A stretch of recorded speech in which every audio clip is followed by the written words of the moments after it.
لحد ما قدرت أوصله. أمير، أنت فين؟ إحنا قلقانين عليك، 10 شهور مفيش خبر مفيش صوت. أمنية، أنا لازم أقولك حاجة مهمة. أنا اتجوزت هنا. اتجوزت؟ أنت أكيد بتهزر صح؟ بقولك اتجوزت، هو الجواز فيه هزار؟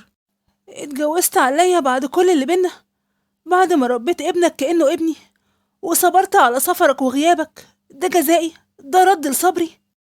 ما كنتش قادر استحمل كل الوقت ده لوحدي. انا راجل وليا احتياجاتي. الامان كلمة بسيطة، بس اغلى نعمة في الدنيا. محدش يحس بقيمتها غير اللي عاش عمره بيدور عليها وملقاهاش. انا امنية، اصغر اخواتي البنات، كلهم اتجوزوا وراحوا بيوتهم، وابويا مات بدري، وفضلت انا وماما لوحدنا. يعني تقريبا طول عمري محرومة من وجود الراجل في حياتي.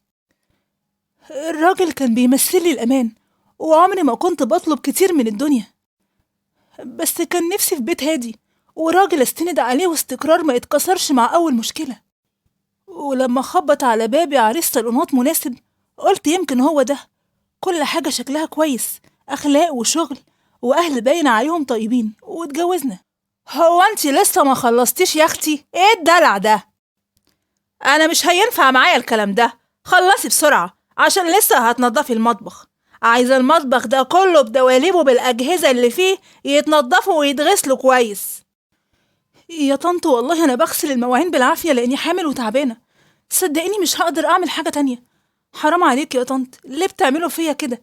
أنا وافقت أجي وأعيش في بيت العيلة لما لقيتكم ناس طيبين، ووعدتم أمي إني هتكون ليا حياتي الخاصة ببيتي، ولا هطلع ولا هنزل.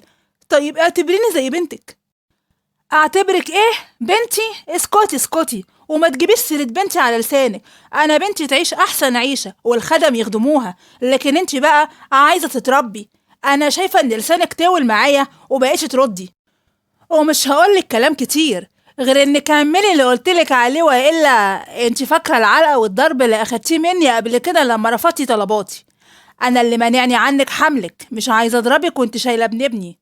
ولما كنت بشتكي لجوزي بلاقيه بيقولي اللي لازم تعرفيه كويس قوي ان امي دي اهم حاجة عندي في الدنيا، ولازم تاخدي رضاها والا انا مش هرضى عنك. انا بس عايزة اعرف انت ازاي قدرت تمثل عليا وعلى امي في الخطوبة انك هتبقى راجلي واماني، وفي الاخر طلعت دلدول امك. اخرسي. ووقتها نزل فيا ضرب لحد ما نزفت وفقدت الجنين. زعلت عليه جدا، بس حمدت ربنا ان مبقاش في حاجة تربطني بواحد زي ده، واتطلقت ورجعت لأمي.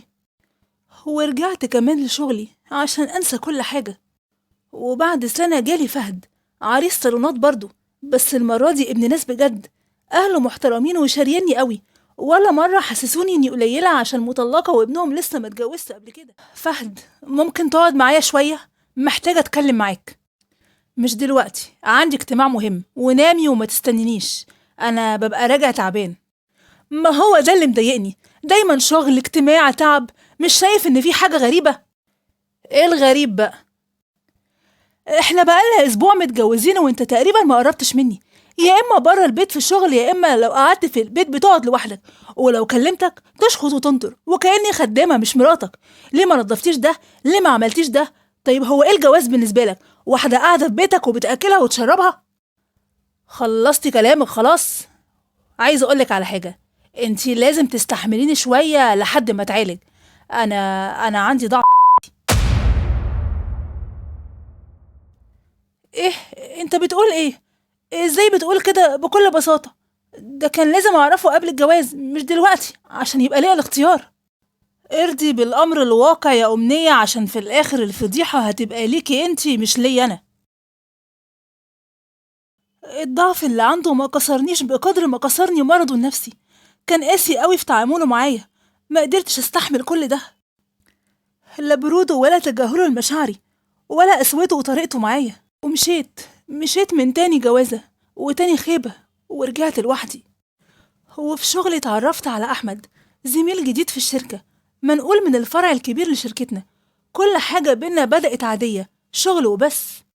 ومع الوقت لقينا نفسنا بنضحك وبنحكي وبنرتاح لبعض، والمرة دي كنت فرحانة بجد. حب مش صالونات، وهو قابل بكل ظروفي، ومصدقني في كل كلمة حكيتها له عن جوازتي الأولى والتانية. كل حاجة كانت سهلة، قريب من سني، شقته جاهزة، وأهله لما اتعاملوا معايا حبوني. بس المفاجأة كانت مستنيانا قبل الفرح بشهرين. أمنية، إحنا لازم نتكلم، في حاجة حصلت. مالك يا أحمد؟ خوفتني. التحاليل يا أمنية طلعت، بس مش كويسة. أنا عندي الكانسر. إيه؟ كانسر إزاي؟ لازم نسيب بعض يا أمنية، مش من الصح إننا نكمل. مش هرضى ليكي تدخلي جوازة عمرها قصير. مش هرضى تبقي أرملة وانتي لسه صغيرة، ويا عالم لو كنتي أم وقتها. مش عايزة أسيبك لوحدك انتي وعيالنا وتتعبي من بعدي. عايزك تشوفي حياتك مع واحد يقدر يكمل عمره كله معاكي. لا، مستحيل. مستحيل أتخلى عنك مهما يحصل. إن شاء الله هتتعالج وهتعيش ونخلف ونربي عيالنا سوا. بس أنا يا أمنية حالتي متأخرة، ويا عالم هعيش قد إيه. الطب اتقدم وربنا كبير، ومهما كانت حالتك صعبة أنا معاك وبحبك. أنت ما تخليتش عني لما عرفت ظروفي. ليه دلوقتي بتطلب مني إن أتخلى عنك؟ وتمت الجوازة وعشنا مع بعض في سعادة لأول مرة أحس بيها. وفي نفس الوقت أنا وأحمد ما أهملناش العلاج. كنا بنلف على الدكاترة وبنتابع العلاج سوا. وبعد ما حالته بدأت تتحسن، للأسف المرض فجأة اشتد عليه لحد ما مات. خير يا محمود؟ طلبت إنك تشوفني، في مشكلة؟ عايزك في موضوع مهم زي ما قلتلك على الفون. أنا أنا من وقت تعب أحمد وإحنا قريبين، وشفت قد إيه أنت حنينة ومخلصة.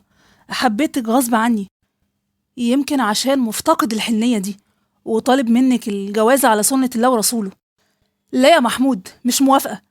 أنت واحد متجوز ومخلف، إزاي تطلب مني الجواز أصلا؟ اهدي بس، ومين قالك إن مراتي هتعرف؟ محمود، خلص الكلام. مش أنا الواحدة اللي تاخد واحد من مراته.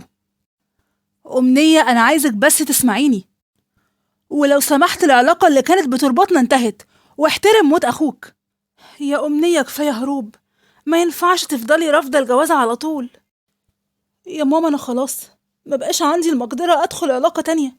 حاسة إني عجزت من جوايا. كل مرة بدخل وأطلع مكسورة، بس بطرق مختلفة. تعبت من إحساس الكسر.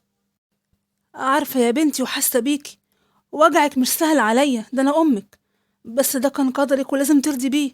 بكرة ربنا يعوضك. بس أنا خايفة يا ماما، خايفة أكرر نفس الوجع المرة دي، مش هقدر أستحمل. انتي لسه صغيرة، ولسه حتى ما خلفتيش، وأنا مش هعيش لك العمر كله. لازم يبقى ليكي بيت وأمان، وأخواتك البنات كل واحدة مشغولة ببيتها. قلبي مش مطمن عليك يا بنتي. خدي الحياة يا بنتي، والمرة دي إن شاء الله العوض الكبير. أمير قريبك راجل يعرفك وهيصونك، ومراته متوفية، وكمان هتكسبي ثواب في تربية ابنه، وربنا إن شاء الله يرزقكم بطفل كمان تربوه سوا. وأمير شريكي يا أمنية، كل مرة ترفضي يرجع يكلمني عشان أقنعك.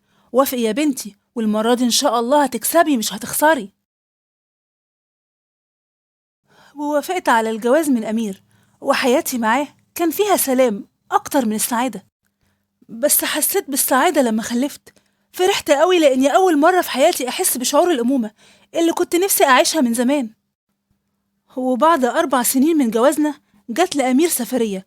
شركته طلبت منه يشتغل على مشروع كبير في فرعها في الخليج. أمير وافق وسافر عشان نحسن مستوانا المادي، وكان دايما يكلمني أنا والعيال ويبعت لنا الفلوس وكل احتياجاتنا. وفضلنا على الوضع ده 2 سنين ورا بعض من غير ما ينزل مصر. وفجأة انقطعت أخباره عننا 10 شهور كاملة. وخلال ال10 شهور قلقي كان بيزيد عليه يوم بعد يوم، لحد ما قدرت أوصله. أمير، أنت فين؟ إحنا قلقانين عليك، 10 شهور مفيش خبر، مفيش صوت. أمنية، أنا لازم أقولك حاجة مهمة. أنا اتجوزت هنا. اتجوزت؟ أنت أكيد بتهزر، صح؟ بقولك اتجوزت، هو الجواز فيه هزار؟ اتجوزت عليا بعد كل اللي بينا، بعد ما ربيت ابنك كأنه ابني، وصبرت على سفرك وغيابك. ده جزائي، ده رد لصبري. ما كنتش قادر استحمل كل الوقت ده لوحدي. انا راجل وليا احتياجاتي، اغلط يعني؟ انا اتجوزت بالحلال وده حقي. وما تقلقيش، هرجع ابعتلك فلوس ليكي وللعيال. ازاي بترد عليا بالبرود ده؟ انت واحد خاين. انت تحمدي ربك اني اتجوزتك اصلا واتسترت عليكي. معايا بقى ليكي بيت واولاد بعد جوازاتك ال3 اللي فشلت فيهم. وبعدين يعني ايه المشكلة لما تتطلقي للمرة الرابعة؟ ما انتي اتعودتي خلاص على الطلاق، وابننا هبعتلك مصاريفه. واتطلقت أنا وأمير، وخد ابنه الأول وسافر بيه، وساب لي ابني وكمل حياته هو هناك، ولا كأنه عاش معايا سعادة قبل كده. بعد ما اتعافيت من مشكلتي مع أمير اتفرغت لشغلي ولابني، ما كنتش بدور على حد ولا مستنية حب ولا جواز. لكن بالصدفة ظهر في حياتي عمرو. كنا بنحب بعض أيام الكلية، بس ما حصلش نصيب عشان أهله رفضوني. وقتها هو اتجوز الجوازة اللي أهله اختاروها له، وخلف كمان، ودلوقتي مراته توفت ورجع لي تاني. فاكرة يا أمنية؟ فاكرة أيامنا؟ ده القدر يا أمنية، بيدينا فرصة تانية نكون لبعض. وأنا دلوقتي جاهز آخد خطوة بجد. أنا بحبك وعايزك في حياتي. أمنية، ليه ساكتة؟ ليه مش بتردي على كلامي؟ اتكلمي وقولي اللي جواكي كله يا حبيبتي. لا يا عمرو، أنا مش عايزة أتجوز تاني. ليه يا أمنية؟ ده احنا كنا بنحب بعض، ما كنتش أتخيل إن ده يكون ردك. الحب لوحده ما بقاش كفاية، وأنا اخترت سلامي الداخلي. يا أمنية، أيوة أنا رافضة الجواز، وهعيش لشغلي ولابني وبس. أنا ما بقتش مستعدة أبدأ من الصفر من تاني. قلبي تعب من الوعود، ويمكن السكينة مش دايما في وجود حد، دي أحيانا بتكون في غيابه. ويمكن ألاقي سلام النفسي وأنا لوحدي.